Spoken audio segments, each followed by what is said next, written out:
guys, may bibilin tayo ngayon sa may bandang saan yun? Sa Pasay? So, saan yun sa? Bulacan, lalayo. May bibilin tayo ngayon. Tapos, ito yung mga... ito pa yung tatestingin natin. Ito yung isang araw yung very goods na. Kaso, may nagpo-fault. So, dinala namin to sa electrical namin, chinek.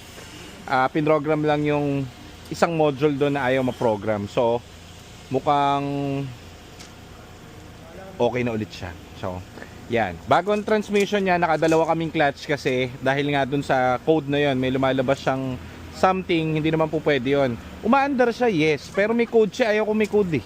Kaya hindi ko pa pinaparelease dun sa may-ari. Ngayon, testingin namin ng mahabang biyahe. Kailangan hindi na mag-code. Pag ito hindi na nag-code, pwede na to ipasok sa detailing. Then, yun. Okay na to. Pwede nating i-release. Okay?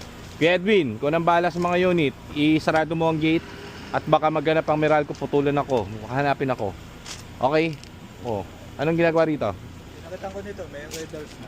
Patay! Kubo ka sa bago. Hindi, yung dati to.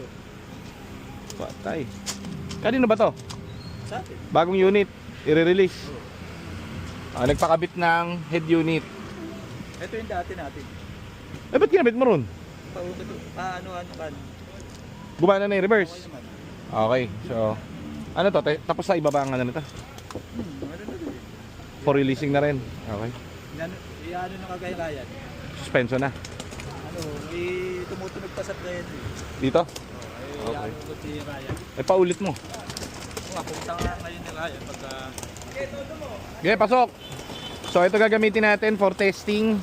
Etong mga to, yan, na-testing na rin yan. Nasaan yung isang tao natin? Nagta-testing? Anong kotse yung testing nun? Okay. So, dito kasi, hindi lang natin papalitan yan, yung mga major parts yan.